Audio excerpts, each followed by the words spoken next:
El gerente del banco no habló al principio. Se quedó mirando el cheque del abuelo, como si fuera un arma cargada. Le temblaban los dedos. Le crujió la garganta. Entonces me miró con una rigidez que no encajaba en una habitación llena de adornos navideños pegados a las paredes de los cubículos. Señor, este cheque es real. La habitación se inclinó ligeramente, no por la sorpresa, sino por la confirmación. Ya lo esperaba. Lo había estado esperando.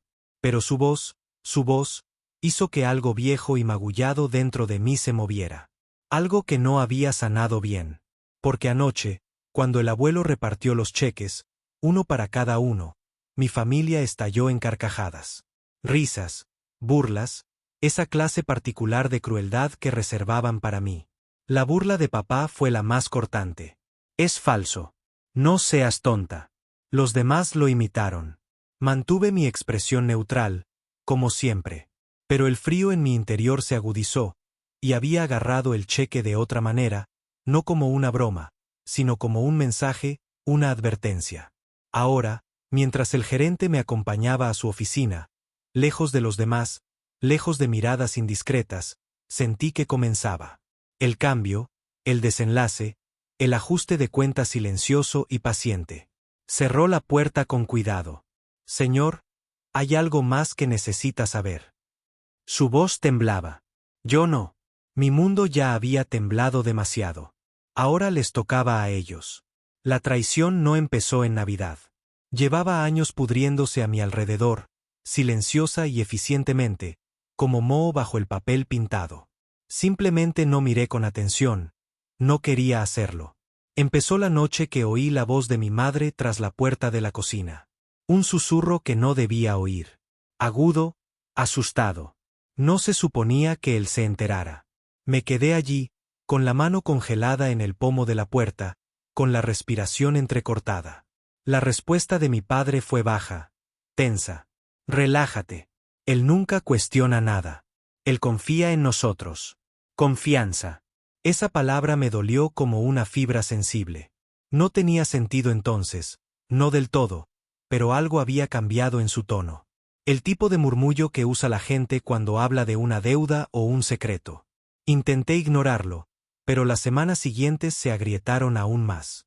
Llamadas telefónicas que se detenían de golpe al entrar en la habitación. Documentos metidos en cajones. La forma en que papá evitaba mi mirada. La forma en que mamá me miraba como si esperara que detonara una bomba. Y entonces el abuelo empezó a comportarse de forma extraña a mi alrededor, observándome con atención, estudiándome con esa mirada de viejo soldado que podía abrir un alma. Luego les entregó los cheques a todos, de 5 millones a cada uno. Vi a mi familia reírse de él, burlarse de él, desestimar al hombre que construyó todo lo que sostenían. Pero el abuelo solo me miraba a mí, no con afecto, no con lástima, con seguridad. Y cuando papá se burló de mí, solo un idiota como tú pensaría que eso era real. Algo encajó. El pánico susurrado, los documentos secretos, la mirada del abuelo. Algo me ocultaban. Y ahora el gerente del banco estaba a punto de terminar lo que tanto se esforzaron por enterrar. No confronté a nadie. Ni a mis padres, ni a mis hermanos. El silencio era más agudo que la confrontación y me dio espacio para pasar desapercibido. Empecé en silencio. Registros telefónicos, fechas, extractos bancarios. Encontré en los cajones sin llave de la oficina en casa. El error de papá.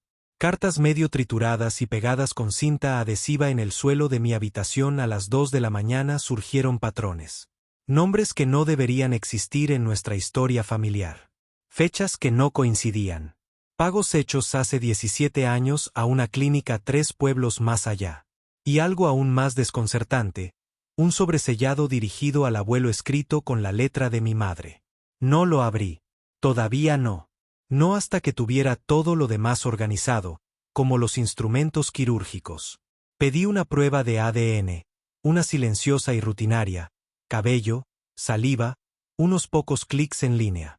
Una segunda prueba, también, esta vez usando hebras que recogí del viejo peine de papá. Recordé sostener ese peine, sentir su peso, preguntándome si alguna vez me parecería al hombre que me crió, preguntándome por qué esa pregunta de repente importaba tanto. Los resultados no llegaron durante semanas. Semanas de fingir que todo estaba bien. Semanas de adornos navideños, sonrisas falsas y la sonrisa presumida y despreocupada de mi padre. Semanas de los ojos de mi madre mirándome nerviosamente cada vez que el abuelo entraba en la habitación. Ella pensó que no me di cuenta. Yo me di cuenta de todo. Entonces llegaron los resultados del ADN. Ambos sobres estaban en mis manos como veredictos. No los abrí inmediatamente. Los dejé sobre mi escritorio mientras respiraba lenta y deliberadamente, preparándome. La verdad no es un martillo. Es un bisturí. Cuando abrí el primer sobre, el mundo se detuvo. Papá no era mi padre. Ni por asomo. El segundo sobre cortó más profundamente. El abuelo sí lo era.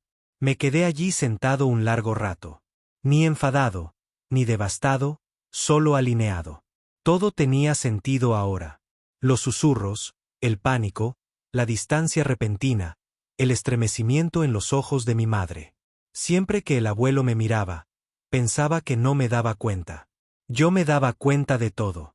Entonces llegaron los resultados del ADN. Ambos sobres estaban en mis manos como veredictos. No los abrí inmediatamente. Los dejé sobre mi escritorio mientras respiraba lenta, deliberadamente, preparándome. La verdad no es un martillo. Es un bisturí. Cuando abrí el primer sobre, el mundo se detuvo. Papá no era mi padre, ni remotamente. El segundo sobrecortó más profundamente. El abuelo lo era. Me quedé allí sentado un largo rato. Ni enfadado, ni devastado, solo alineado. Todo tenía sentido ahora. Los susurros, el pánico, la distancia repentina, el estremecimiento en los ojos de mi madre cada vez que el abuelo me miraba. No lloré. No me derrumbé. Simplemente comencé a planear. La confrontación no fue ruidosa. Fue el desayuno. Una mesa tranquila, huevos fríos, la perezosa luz del sol navideño. Dejé los informes de ADN junto al plato de papá. Levantó la vista, irritado. ¿Y ahora qué? No hablé, ni parpadeé. Abrió el primer sobre. Su rostro se desvaneció. Abrió el segundo. Le temblaban las manos. Mamá, pálida, cogió los papeles. Sus ojos recorrieron las palabras. Luego respiró hondo como si alguien le hubiera dado un puñetazo. Esperé, en silencio, inmóvil. El abuelo estaba en la puerta, observando, con expresión indescifrable. Mamá susurró, ¿te hiciste la prueba? Sí. Mi voz era firme porque la verdad no se esconde para siempre. Papá me miró, con el horror apoderándose de mí. ¿Lo sabías? Lo sabías antes de traer esto, dije con calma. No, dije con calma. Lo sospechaba. Papá abrió la boca y la cerró. Parecía un hombre ahogándose en una piscina que él mismo había construido. Mamá negó con la cabeza rápidamente. Esto no es lo que piensas. Puedo explicarlo.